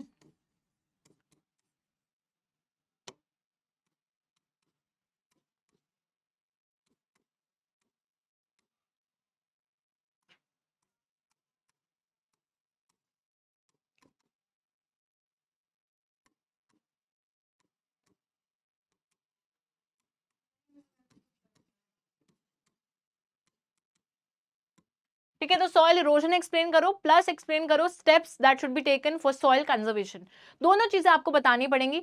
कभी कभी क्वेश्चन में ये भी पूछ लिया जाता है कि what are the different types of soil erosion. बहुत ज्यादा सिमिलर है यार ये उस चीज से, लैंड डिग्रेडेशन और कंजर्वेशन से।